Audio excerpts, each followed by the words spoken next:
अध्यक्ष महोदय, तसेच राज्यातील ग्रामपंचायत स्तरावर काम करणाऱ्या संगणक परिचालकांच्या प्रशासनाकडे शासनाने गांभीर्याने पाहणे आवश्यक आहे।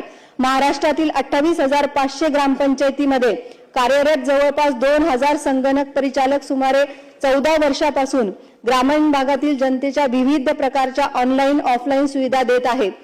मात्र इतकी वर्ष सेवा देऊनही त्यांना केवळ सुमारे 10,000 इतके अत्यल्प मासिक मानधन दिले जात आहे।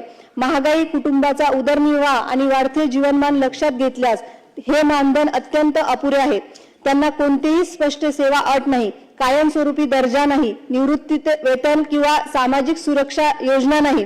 शासन निर्णयाद्वारे सकारात्मक आश्वासने देण्यात आली असली तरी त्यांची प्रभावी अंमलबजावणी झालेली दिसून येत नाही। अध्यक्ष महोदय, हे कर्मचारी केवळ कंत्राटी कर्मचारी नसून राज्याच्या प्रशासन व्यवस्थेचा अविभाज्य भाग आहे। त्यामुळे सभागृहाच्या माध्यमातून मी शासनाकडे मागणी करते, यावलकर समितीच्या शिफारसीनुसार सुधारित आकृती संबंधात ग्रामपंचायत संगणक परिचालकांना कर्मचारी दर्जा व किमान वेतन मिळावे। कर्मचारी दर्जा व किमान वेतन मिळण्यास वेळ लागत असेल तर सध्या असलेल्या 10,000 रुपये मानधनात 7,000 रुपयाची वाढ करून संगणक परिचालकांचे मानसिक मानधन 17,000 रुपये करावे। ग्रामपंचायत संगणक परिचालकांना कायमस्वरूपी जॉब सिक्युरिटी कंत्राटी कामगार प्रमाणे सर्व लाभ व सुविधा द्याव्यात।